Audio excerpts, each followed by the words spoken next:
এয়া দিল্লীৰ বজাৰৰ পৰা গাহৰি মাংস লৈ আহিলোঁ 300 গ্ৰাম অকমান বঢ়াই দিলে বাৰু 350 দিলে 100 रुपीजৰ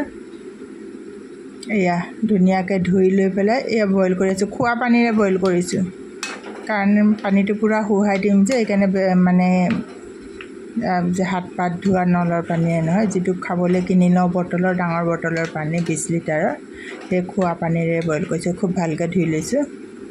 দুজনী মানুহ এইকাৰণে মই নেখাওৱে বুলি ক'ব লাগিব এয়া মানে সেকেন্ড টাইম বনাইছো মানে গুৱাহাটীতে বেলেগৰ ঘৰত গুৱাহাটী বা অসমত খাইছিল এয়া পিয়াজ আলু কাটি লৈছে এটা এয়া আদা নহৰু কেঁচা জলকীয়া ফালি লৈছো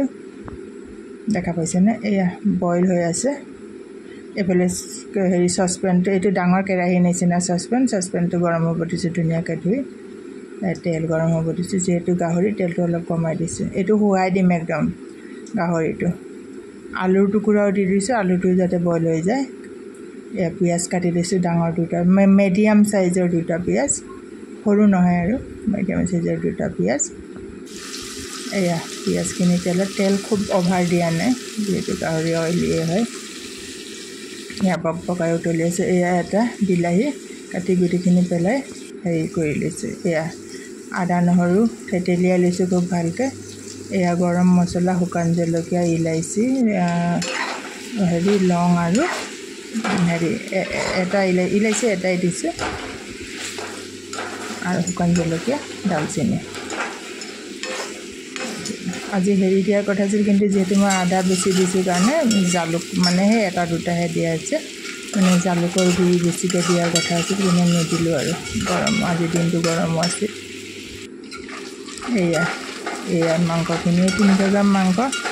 এনেকৈ ফটোত কম লাগে কিন্তু হেৰি নাই 350 গ্ৰামে ইমান কম নহয় মাংসখিনি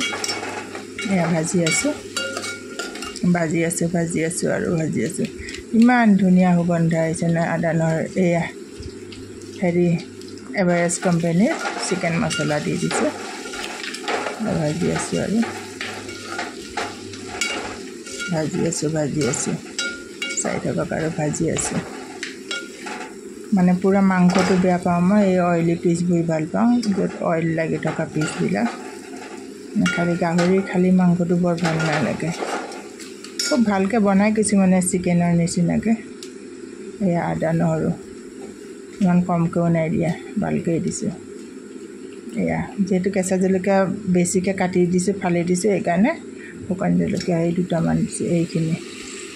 এইটো বিলাহী কাটি থোৱা গুটিখিনি পেলাই এয়াও দি দিছো এয়া ভাজি আছো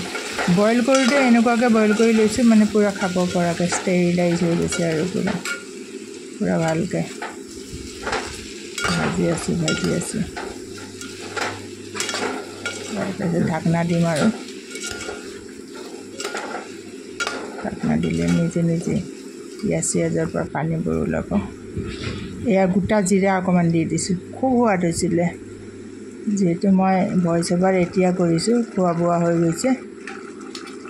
গোটা জিৰা অলপ দি দিছিলো গোটা জিৰাৰ হেৰিটো ভাল হয় জিৰাবোৰ ইনো গলিও যায় বাৰু এয়া অকণমান পানী দি দিছিলো অৱশ্যে মই অকণমান পানীৰে কালাৰটোলৈ যাব নালাগে কাৰণ জলকীয়াৰ গুড়ি দি দিলে হেৰি হ'ব কিন্তু ওপৰত লেটিনৰ প্ৰব্লেম হয় জলকীয়াৰ গুড়ি দিলে বা খুব অভাৰ তেল দি বনালেও কালাৰ আহি যায় কিন্তু বিৰাট delicious is it. Thank you for watching my dear viewers.